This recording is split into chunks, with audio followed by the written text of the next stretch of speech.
মানব কল্যাণ সুরক্ষা সংগঠনের সাধারণ সম্পাদক আতাউর রহমান সাহেব তার মূল্যবান বক্তব্য রাখবেন। কি ভাবছেন এই নলেজ পয়েন্ট একাডেমিকে নিয়ে, আমরা তার কাছ থেকে শুনে নেবো তার মূল্যবান বক্তব্য। আসসালামু আলাইকুম। আজকে আমি বিশেষ বক্তব্য দেব না, বক্তব্য তো অন্য সময় দেব। আজকে এটা একটা উদ্বোধনী অনুষ্ঠান যে আমরা নতুন পথ চলতে শুরু করেছি। আজকে ফার্স্ট কোনো প্রতিষ্ঠান মানব কল্যাণের সঙ্গে এসছে, সেটা হলো নলেজ পয়েন্ট একাডেমি। আমরা নলেজ পয়েন্ট একাডেমির জন্য আপনাদের কাছে একটা করতালি চাই। গোলাম মোস্তফা সাহেব সর্বপ্রথম আমার কাছে চলে যান, যাবার পরে উনি ওনার অনেক প্রশ্ন অনেক ছিল মনের মধ্যে, সেগুলো অনেক ক্লিয়ার আমার সঙ্গে করে সত্য একদম মন থেকেই উনি আমাদের মানব কল্যাণ সুরক্ষা সংগঠনের একদম কোনো কিছু 7-5 না ভেবেই নেমে পড়েছিল।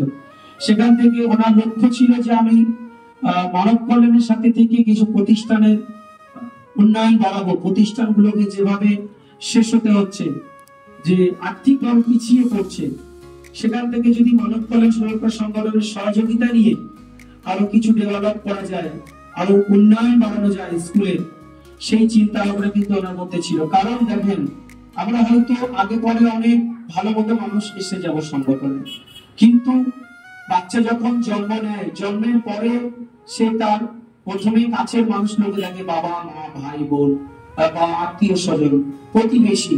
তারপরে পরে যখন বাচ্চা বড় হয়, বিভিন্ন দূরের কিছু শিক্ষক শিক্ষিকা এদেরকে চিনতে পারে। তো মানব কল্যাণ শুরুতে যাদেরকে পেয়েছে তাদেরকে কোনোদিন ভুলবে না। সেই জায়গা থেকে আমি আমার গোলাম মোস্তফা ভাইকে পেয়েছি। গোলাম মোস্তফা ভাইকে পাওয়ার পরেই আমি আমাদের নলেজ পয়েন্ট একাডেমি সেক্রেটারি সাহেব, তো এই দুজন ব্যক্তি সর্বপ্রথম ভারতবর্ষের বুকে তারকা হয়ে থাকবে মানব কল্যাণের। এর জন্য একটা করতালি। আজকে মানব কল্যাণ সুরক্ষা সংগঠন দুজন ব্যক্তিকে দিয়েই যে আজকে সীমাবদ্ধ, সেটা কিন্তু ভুল করবেন। আমরা আরো অনেক হাই লেভেলের তারকা, যেটাকে বলা যেতে পারে তারকা, কারণ তারার তো অনেক অংশ থাকে, ধ্রুব তারা, বিভিন্ন তারা আমরা বাচ্চাদেরকে শেখাই। তো যে টাইমে যে সিজনে এক একটা তারা ওঠে, আমরা সেই সিজনের গুলোকে একটু ফলো করি। তো আজকে মানব কল্যাণ সুরক্ষা সংগঠনের এনারাও এক একটা তারকা।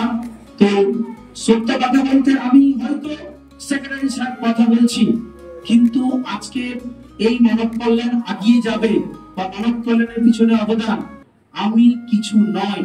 যে সমস্ত তারকাগুলো দেখতে পাচ্ছেন ক্যামেরা বন্দী বা আপনাদের সামনে আছেন, এনারা যদি না থাকতো, এগিয়ে যদি না আসতো, আজকের মানব কল্যাণ হাঁটতে শিখতে পারতো না।